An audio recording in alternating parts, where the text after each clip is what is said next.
So the next item that I have here is conservation equations, or conservation conditions rather, at an interface. And the reason for putting this is twofold. One, if we make some kind of simplification, which we will do during the week, that say the flame is considered like an interface, then we need to be able to describe what are the relations between the flow conditions ahead of and behind that interface.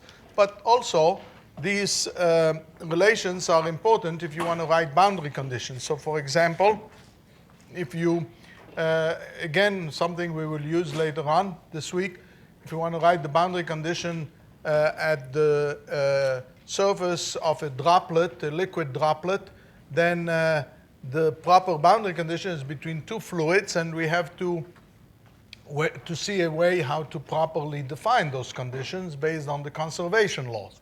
So this is essentially where the need for this relations come from. So I just want to, I want just to remind you that I started actually the lectures by saying that this is a statement, this is a kinematic relation, not a statement of fluid mechanics, but rather a kinematic relation that if you have the time rate of change of some quantity over a volume that is changing in time, then we can write it as the volume integral plus the surface integral of this quantity. And VI is the velocity of the surface, okay? So now what we want is to apply this to the different conservation equations, so mass, momentum, and energy, and species, if you like. So let's start with mass conservation. So the quantity phi that we are integrating over is density, right? So this statement just is d by dt of the density dv is equal to what's on the right-hand side here. Now, if we use the continuity equation for the first integral, then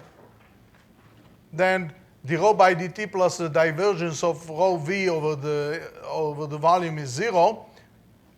We can then write that this integral is equal to minus or plus that flux, or it's equal minus that flux, right? And if we substitute that in lieu of the first term on the right-hand side of the equation, then we get that the total derivative of the density is minus the rho, which is the flux of the gas relative to the moving interface, right? And that's integrating over S. Now we are going to choose a particular control volume, and the control volume is going to be one that embed or that enclose the interface. So the interface that we are interested in is the red line. It's separated between two fluids, and this is in general in 3D as well, so it doesn't have to be necessarily in 2D, but it's nice to make the picture this way.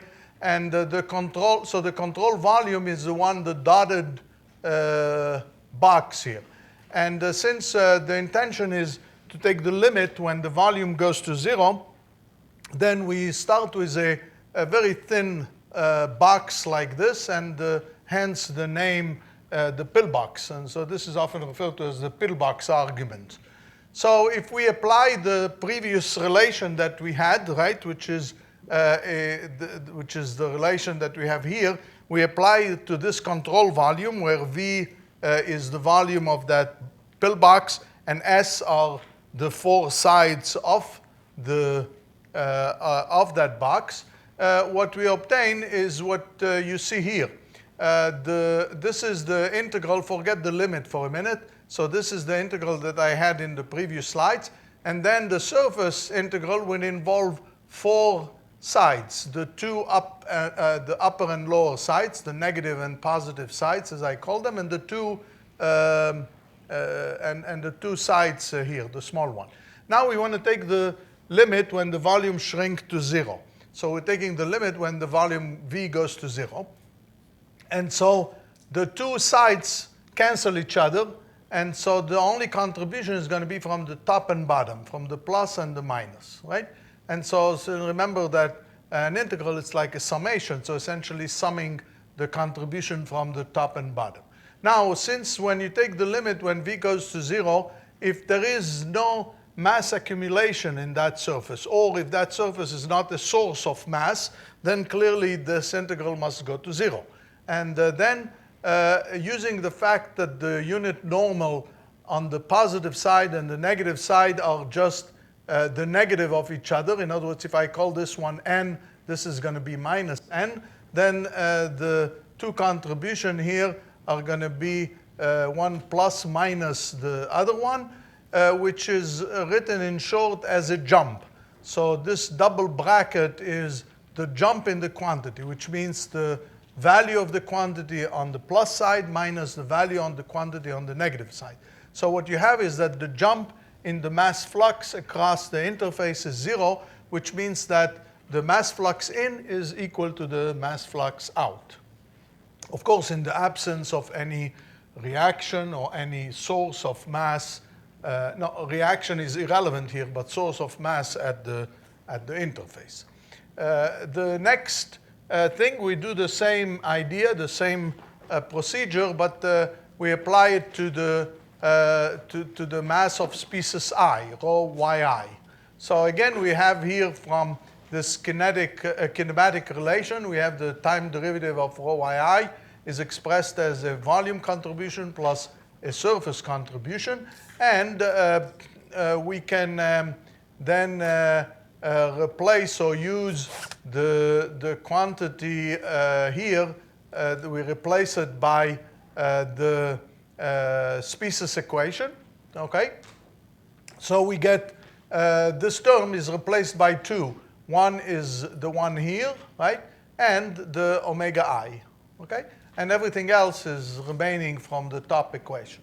So again, we have two quantities, two volume quantities here, which when we take the volume to 0 are going to either vanish or give you a surface contribution. So for example, if there is no mass produced at the interface, then this clearly is 0, mass of species I.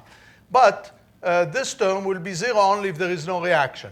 If there is a reaction, then the integral over the volume is going to be the surface production, or it's going to be the time rate of change of mass per unit area produced at the surface, okay? So that could be relevant, for example, if we are talking about a solid particle, like a particle of a carbon particle that is also burning at the surface, not only in the gas phase. And so at the surface, the omega I prime, which is going to be the rate per unit area, is relevant, okay? And that will give you the proper boundary condition to obtain for that particle. So now what we have, if you just summarize here, is the jump in the total flux of species I, which is both convective flux and diffusive flux, right? Convective flux and diffusive flux. And that's equal to a reaction contribution if there is any. If not, it's 0. The next one to apply to is the momentum. And if we apply the same thing and the same, we go through the similar step and the momentum equation, we obtain the following jump, which involved the pressure, the momentum flux in and out in the normal direction to the surface, and the viscous contribution. By the way, we are assuming here that there is no surface tension. So for example, if you're talking about the liquid, the interface between a liquid and a gas, of course there could be surface tension contribution. That would be an additional force that would appear on the right-hand side of this equation.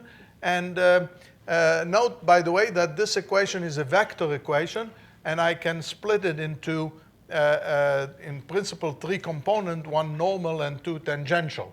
And so when you have surface tension, say, the normal component will give you the known Laplace equation that tells you that the change in pressure is proportional to the curvature of the interface. And the other component will give you things that are, if you have, for example, temperature gradient along the surface, they can produce some difference velocities, effect that are often known as Marangoni effect in the fluid mechanics literature.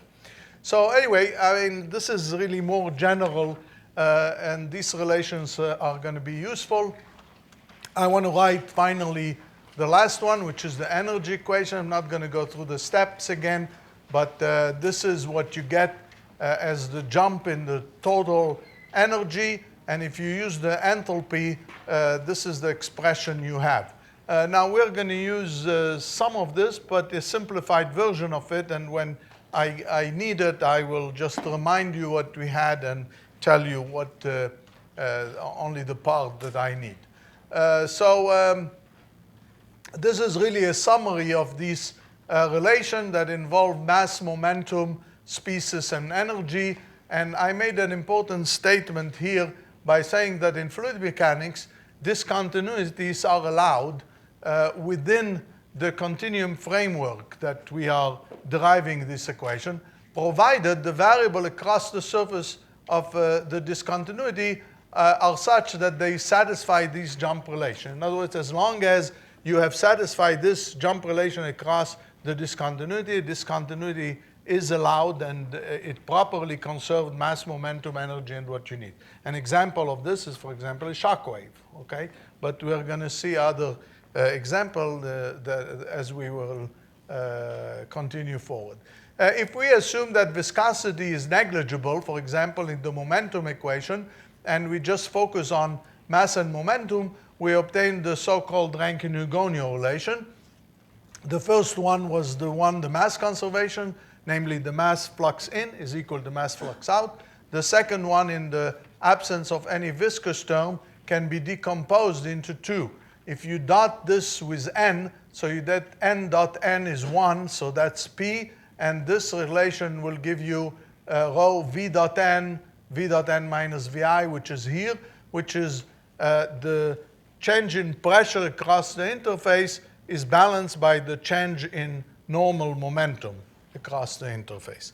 And the two other components are obtained by taking the cross of n crossed with n, namely the tangential part, and n cross n is 0, so it's absent here, and then here you get v cross n. The rest, rho vn minus vi, is the same whether on plus side or negative side because of continuity. So the only thing that you obtain from this relation is the fact that the tangential component of the velocity must be continuous. You see, this is not as just an assumption or is just taken from nowhere. It is essentially a momentum conservation relation, okay? Of course, in the absence of surface tension or viscous forces and so on.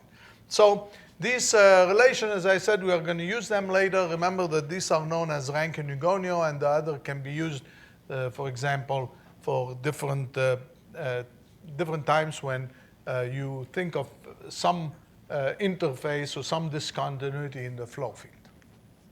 So let me just move on to the next one. So the next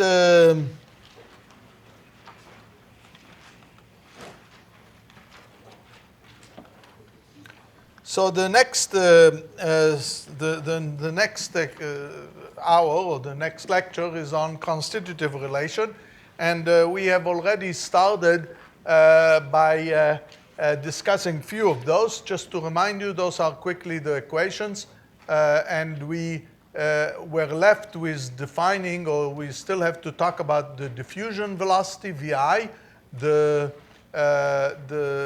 sigma and phi were already discussed, and the heat flux vector q. And this is the subject of this lecture, and then the following lecture will be talking about omega I, which is chemical kinetics. So we start with the heat flux vector. For a pure substance, it was just Fourier law of heat conduction. Q was just heat conduction written as minus the conductivity times the gradient of the temperature, right? We spoke about that before. But now, since we have a mixture that consists of many different species, and every species has its own energy or its own enthalpy, then there is a net flux due to diffusion. And so that net flux is expressed here as rho times yi, or that's the same as rho I, namely the density of species I, the enthalpy of species I multiplied by the diffusion velocity. And then there may be contribution from, let's say, radiation, and that I just wrote it as plus Q radiation. I will usually, with maybe one exception, will not talk about radiation, and so we will be neglecting that term after this slide. Now, if we substitute this Q into the energy equation, remember the energy equation had on the right-hand side a minus the divergence of Q. So then you get plus the divergence of this and the divergence of that. So the energy transfer is not just by conduction, but there is also fluxes, diffusion fluxes, due to the fact that the different species have different energies, and so they contribute to the total heat flux. If we neglect the radiation part, this is the equation that we are left with, an equation that we are going to come back to it later on after we discuss the diffusion velocity VI. But before we do that, there's a couple of way to rewrite this equation, because we often want to write it such that, well, simply because we know that H, the total enthalpy, is related to the enthalpy of the different species. So essentially, this H is a function of temperature as well as all the Yi, okay? It will not depend on something else because we are assuming that it's an ideal gas. So it depends only on temperature and all the Yi. And so here is one way of using this. So if H is written as the contribution from the specific enthalpies, Hi naught, plus this integral, remember that Cp, it's Cpi Yi. It's the sum of all those. So this is a function that depends also on the Yi. Okay, so if you write H in this way, then rho dH dt would have two contributions when you differentiate. One of them is going to come from that integral, and the other one is going to come from the differentiation of the Yi. And then the term here from the heat flux, again, if we replace Hi by its definition, then we're going to have two terms, right? One with the Hi naught plus the integral of the Cpi dt, and the first term combined to this, the divergence of this, and the second term is the divergence of that. So it's just a trivial form.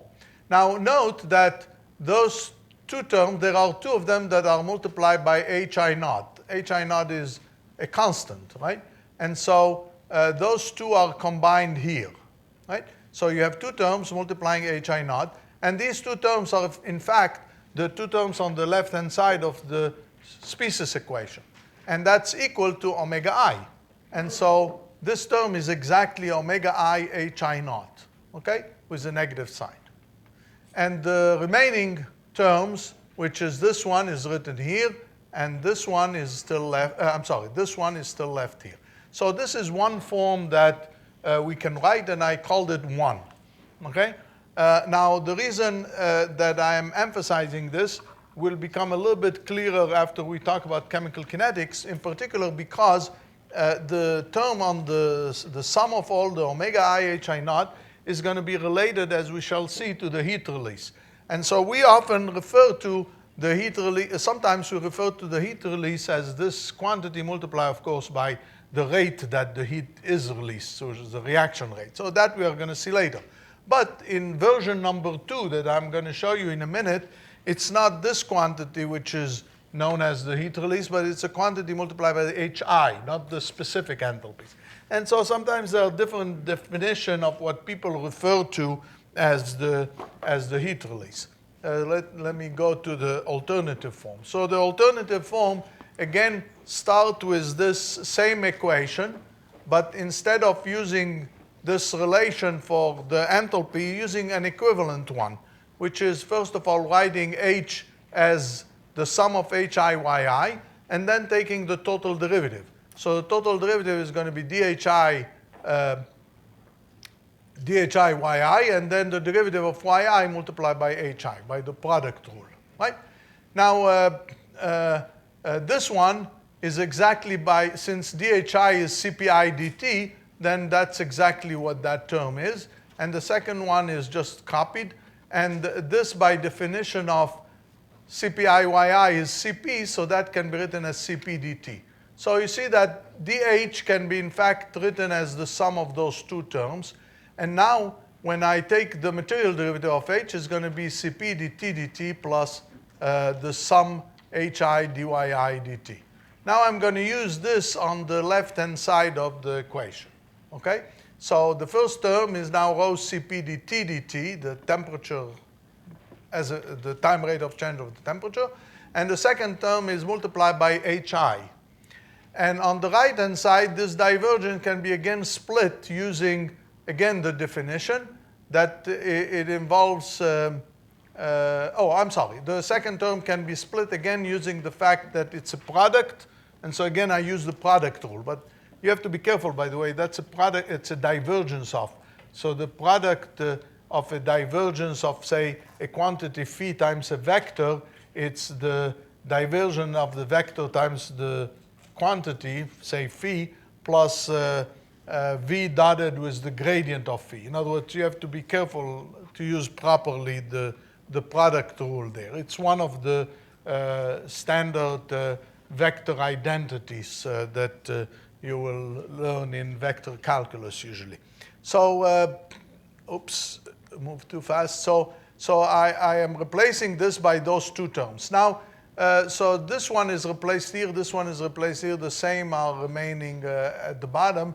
But you note now that there are two terms that are multiplied by hi, which is this. And they form again the species equation. So this is again omega I. So this last version, okay, of course that term is here. So this last version is written here on top, okay? And if you, so you see it's this quantity which is different than the one in version 1, which is often associated with the heat release. Now, if you also substitute for hi naught plus this integral, which practically says that the gradient of hi here can be replaced by Cpi gradient of T. So you have an equation for the temperature, which is often or most often used in numerical calculation. And in those calculations, it's not a problem to evaluate this quantity, because in computation, it's just a matter of computing that term. And this is what is often referred to as the heat release. Now, it is a little different than the previous relation. However, it's easy to show that they are both equivalent. It takes a little bit of algebra, and one can show that they are identical. In particular, if all the Cpi are the same, in other words, if you don't distinguish between the different Cpi, so this Cp is independent of I, and the Cpi here are independent of I, the sum of yi vi is 0, and so that term is gone, and so you get this equation. And when the Cpi are all the same, this hi also becomes hi naught, because the other term simply vanish. Okay, in both cases, that's the temperature equation that you obtain. And in fact, in the simplification that later on we're going to use, we're going to start from this red box, because assuming that all the Cpi are the same is something that we have to do any theory or any modeling. Otherwise, the equations are too complicated. So, but it's not also a serious simplification. There are other more important things that we often do. So now the second element is diffusion. And so here is the discussion will start with what is known as Fick's law. Fick's law is a law that applied to a binary mixture, namely a mixture that there are only two components, and I identify them by 1 and 2. So Fick's law says that the flux of species 1 into 2 is proportional, similar to Fourier law of heat conduction, is proportional to the gradient of species 1 with a coefficient, right, d12, which is known as the diffusivity, and it's denoted here 1, 2 to identify that 1 diffuse into 2. Similarly, the mass flux of species 2 into species 1 is proportional to the gradient of the mass of species 2 with a coefficient that is identified as 2, 1, namely that 2 diffuse into 1. Now, because the constraint y1, or the sum of yi vi is 0, y1 v1 plus y2 v2 is 0, and because the sum of the yi must add to 1, it's easy to see directly from this relation that d12 and d21 are the same. In other words, they are symmetric coefficients, and I will denote them by simply d without an index. So Fick's law for binary diffusion is simply this. So the mass flux now can be replaced by that term, by the gradient of yi, and we end up with a single equation, or with an equation that involves only yi without the diffusion velocity.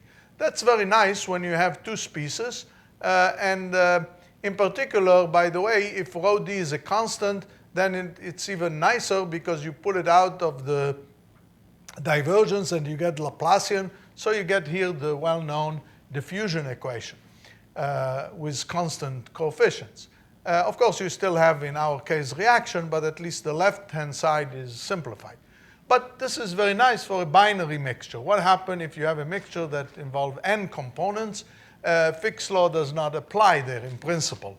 And so the law that is usually used, which was derived from statistical mechanics, and is really derived only for a dilute mixture of ideal gases, is well known as the, well, I don't know if that's the name of it, but it was derived or was found in the literature in the book by Curtis and Hirschfelder, and the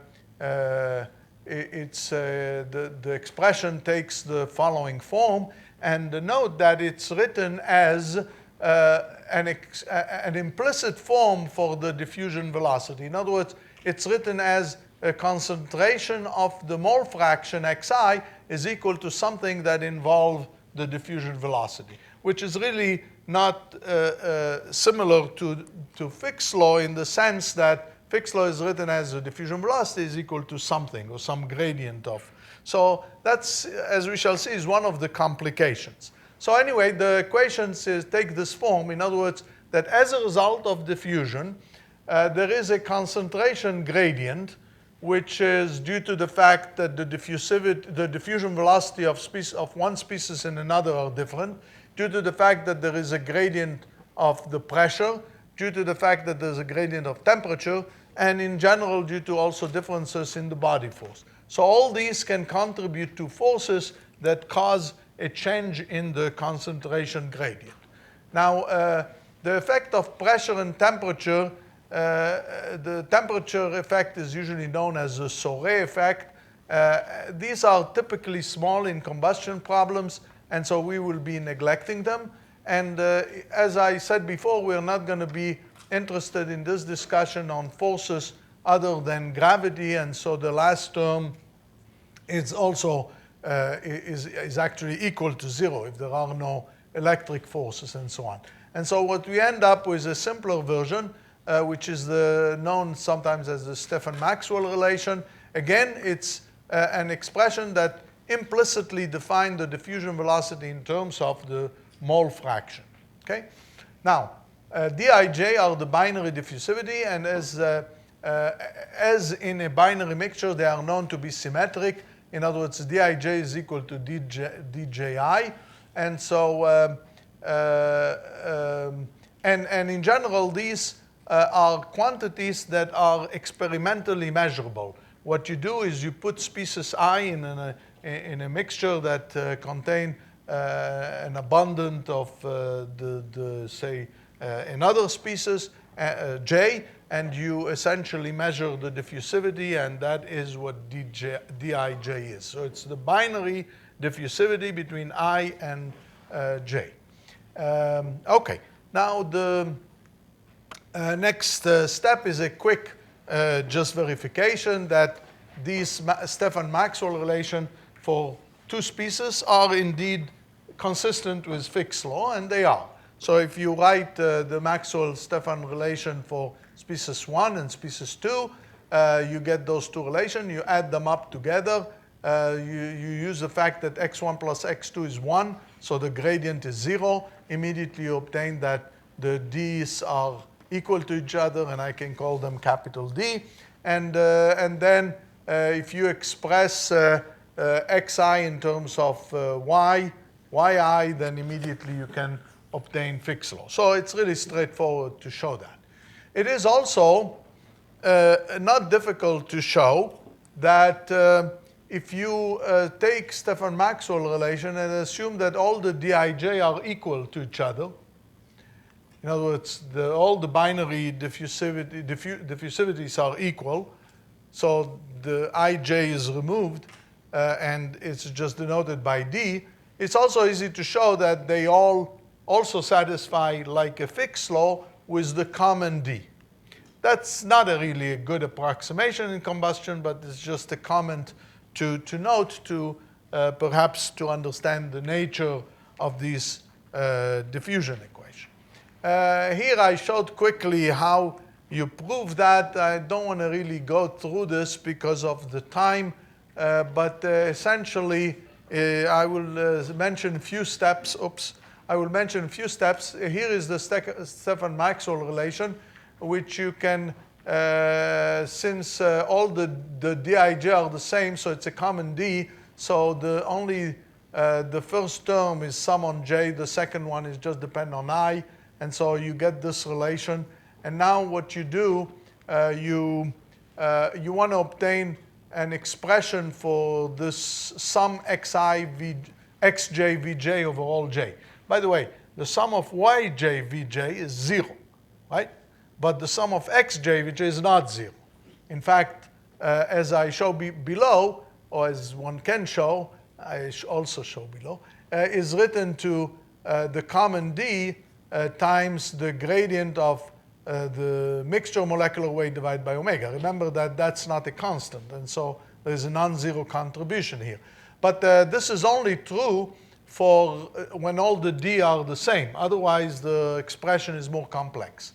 So anyway, one can prove this and then use it to show that the Fick's law are again recovered in this special case.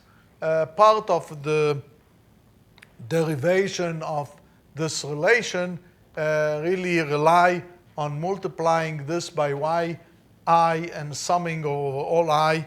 That is shown in this here. Here you see it's multiplied by yi summing all I. I don't know if that slide appears in your notes. If it does, then you can verify the calculation. If not, just it's a homework exercise. So anyway, this is the relation I told you before, and this is another important relation that tells you that the gradient of xi and the gradient of yi are related through this relation. So this was just a side comment of saying that if all the diffusivities are the same, you can, from the Stefan-Maxwell relation, obtain the Fick's law. Now suppose that we are interested in writing Vi as a function of the concentration. So very often people have used an expression or expressions of this form, which are called generalized Fick's equation. Note that it's written as Vi is proportional to some coefficient, the concentration of the mole fraction, not mass fraction. So if you want to write them as mass fraction, it takes another step of relating this to gradient of yj. But let's first talk about this. So first of all, in writing this, it turned out that starting with the Stefan-Maxwell relation and writing this generalized Fick's law, it's not a unique process. And so you can write it in more than one way. And the best reference for this is this paper by Curtis and Bird, which is actually quite recent, 1999, and it's a very good reference if you want to understand more closely the relation between what we call the generalized Fick equation and the Stefan-Maxwell relation. By the way, note that I have used different symbol for the DI. Those are not the binary diffusivity, but they are coefficients. And if you try to compute these coefficients, then they depend on the Dij, but they also, namely they depend on the diffusivities, but they also depend on the concentration. So it turned out that these coefficients are not constant. They are not constant that are measurable experimentally, but they are constant, they are coefficients that depend on the concentration. So they are variable in a way. So in Curtis and Bird, there are at least two options of choosing constraint that make the conversion unique. And I have chosen the one that assumes that Dij is symmetric. So Dij is equal to Dji. And the second constraint is that the sum of the Yi Dij must sum to 0 over all j. The other one assumes that the Dij and Dji are not symmetric. And then there is another constraint that comes instead. I don't remember the details, but it's not important. So it's just my point here is to show really more the complication that this involves. Now, suppose the best way to understand this is again to examine a two-component mixture because the algebra is simple. So suppose that we take the two component and we write first of all the Stefan-Maxwell relation. So it's grad x1 is expressed in terms of the diffusivity, grad x2 in terms of the diffusivity, and of course d12 and d21 are the same. Those are the binary diffusion coefficient, right? Binary diffusivity. Now the other form is the multi-component diffusion. You write v1 and v2 as a combination of the gradient of the mole fraction, grad x1 and grad x2. And there are four coefficients. As I said before, we are assuming there are two constraints, that they are symmetric, so d12, d21 is the same. And this is the other constraint that I mentioned as the sum over j should be 0. Now, if you try to relate these coefficients to these coefficients, in other words, if you equate these two forms of writing essentially the same thing, you end up with the fact that d11 is related to the diffusivity d12 multiplied by these concentrations. You see that they are concentration dependent. Same thing with d22. And then d12 and d21 are the same and they are related to this. So now, of course, if I use one form or another, they both have to give you Fick's law. And indeed they do. Which is here. I'm sorry, I'll come back to this. It's not exactly because there is one more step that I have to talk about. Fick's law is writing Vi in terms of the gradient of Yi rather than Xi, so I will come to that. But what I wanted to emphasize here is that one can relate the diffusion coefficient in the generalized Fick's formulation to the binary diffusivities, right? This is the correspondence. One can also do it for mixture, not only binary mixture, for ternary, quaternary, and more general mixture. You see that, of course, the expression becomes more and more complex. So, for example, d11 in the generalized Fick relation is going to be related to the diffusivities 1, 3, 1, 2, 2, 3, and so on. And if you like the general form of this, look at the paper by Curtis and Bird. That's the paper that I have mentioned before. And you will find a general formulation for the relation between one and another. Now, there is another complication, and this is the fact that we want to express the diffusion velocity in terms of gradient of mass fraction, not of mole fraction. And so we have to relate the gradient of xi to the gradient of yi. And that is not straightforward. There is what is called a differential relation. You can find that in the book by Bird, Stewart, and Lightfoot, where the gradient of xi is related to the n gradient of the yj. And so if you use this relation, you can, of course, express the right-hand side from the previous relation, right? From this, you can express this right-hand side as dij hat grad yj. And the dij hat, of course, are going to be yet more complicated and involve, they will be concentration dependent. Well, again, the easy, nice way to check this, to have a sense of it, to check the binary mixture. So for a binary mixture, this relation tells you that the gradient of x1 is related to the gradient of y1 by multiplying by x1, x2 divided by y1, y2. And similarly for this. So now if you want to obtain the d1, 1, d1, 2, d2, 2, d2, 1 hats, then you obtain them to be as such.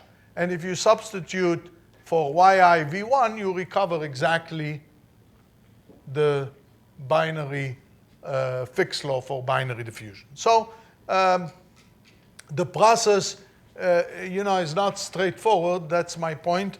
And the more fundamental expression to use is the Stefan-Maxwell relation, because it involves what I believe is quantities that are physically measurable, as opposed to other quantities which may vary with concentration and are really not constant. They are variables.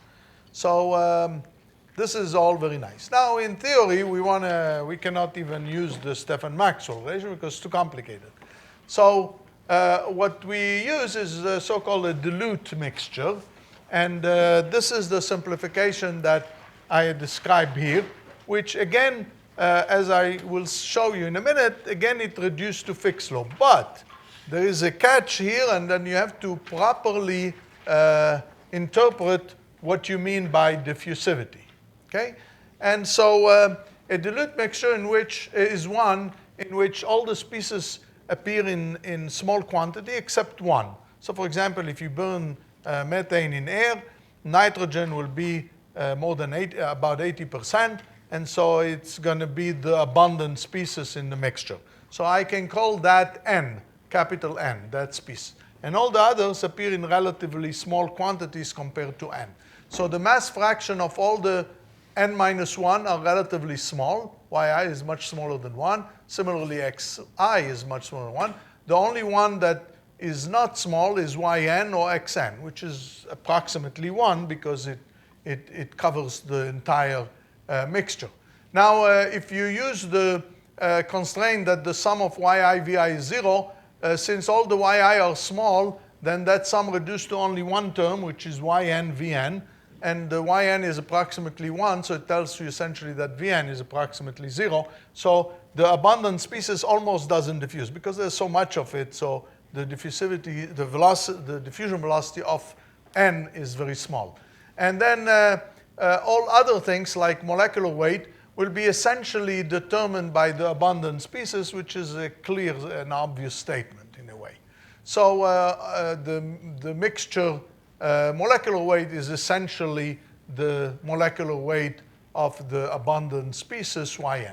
Now, if we substitute this in the Stefan-Maxwell relation, it's easy to show that of all the summation here, only one term survives, and this is xi vi divided by din. So we can rewrite this as a Fick's law, namely that yi vi is equal to gradient of yi multiplied by this coefficient, and that coefficient is the diffusivity of species I relative to the abundance. So in other words, we can neglect all the other diffusivity, so all the other diffusion velocity except of the binary diffusion between the species that we are talking about relative to the inert gas. And from now on, I will just, for simplicity, avoid writing this capital N, so I just call it di, with the understanding that di is the binary diffusion coefficient of I relative to the inert. So the Fick's law, or the law that I will be using from now on, is yi vi is minus di the gradient of yi, right? It's like Fick's law applied to all the n minus 1 species. Now this law, it's not applicable to the species n, the one in abundant quantity, because there d1n, d2n, d3n, they are all relevant, they are all important. In fact, the equation for n is very complicated. Luckily, we don't need it because we can compute the concentration, the mass fraction yn from the fact that the sum of all the yi is 1. And so if we know all the other yi, we compute yn from just 1 minus the rest. So this is the simplification that we will adopt for dilute mixture, and it's often used, but in computation one may want to use a more accurate description like the Stefan-Maxwell relation that involve whatever complication I have mentioned earlier. There is another useful approximation that is often used in the literature. It's called an effective binary diffusivity for species I, and essentially, it assumes that if you focus on species I, you assume that all the other diffusivities Vj are small, and so only the Vi is not 0. And so out of the Stefan-Maxwell relation, you can obtain an effective diffusivity, which is obtained as 1 minus xi divided by xj, the sum of that sum. Again, it's a coefficient that depends on the concentration, but it's an effective one that is used. Even when you use this relation, you have to remember that you cannot use it except for n minus 1 species, because the last one, or you have to assure that the sum of y, for mass conservation, you have to assure that the net flux of diffusion is 0. And if you try to apply this expression for all the I, you are going to violate mass conservation. So you have to be a bit careful when you do these things. Okay, so now that we have a diffusion law, which is this one that I will be using, which is this Fick's law with di as my binary diffusion coefficient, I'm going to go back to my energy equation and substitute that in. And so the term that needs substitution is here, this term. If you remember, this was one of the two forms that I have shown you before. And if you substitute that in, well, you see that this contribution to the energy transfer is due to diffusion fluxes caused by imbalances of diffusivities and specific heats. Now, if you ignore the imbalance of diffusivities by assuming that all the di are equal to d, then really the only difference is going to be due to the specific heats, which you can see here after some manipulation. It's a difference between the CPI and the CP. And if you further play with the equation, you can show that even that contribution is gone when the thermal diffusivity, which is the right-hand side, is equal to the mass diffusivity, something that I will talk about later today. And this is usually known as when these are equal, the Lewis number is equal. So that's equivalent to unity Lewis number. So in unity Lewis number, that term is gone. But anyway, this is a detail. I don't want to spend time on it. I will focus again on this red box from now on by further assuming that all the CPI are the same. They may still depend on temperature. And so the equation, the energy equation is just this. So you see here is the time rate of change of the temperature, heat conduction, the pressure work, the viscous dissipation, and the contribution due to energy heat release by chemical reaction. So this can be then summarized as follows. So those are, now you see what we were missing is equation for diffusion, an equation for Q, the heat flux, And so now we have them, and those are the equations that have no more unknowns in them, okay? With the exception of, right, the omega I. Now let's say a few words about the transport coefficient.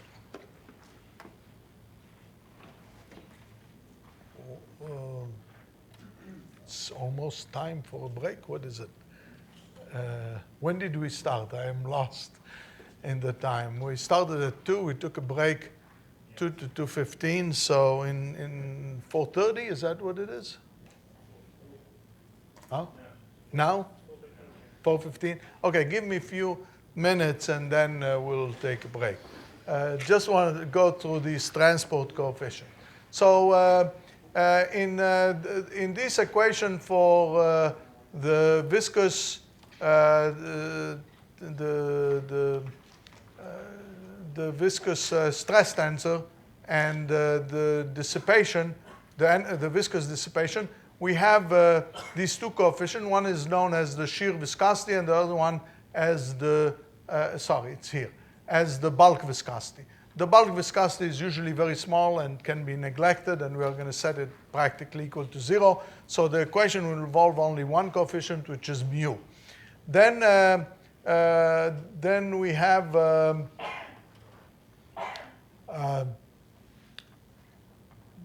what did I say here? Although the transport coefficients are multiple and depend on general concentration, this dependence is generally ignored.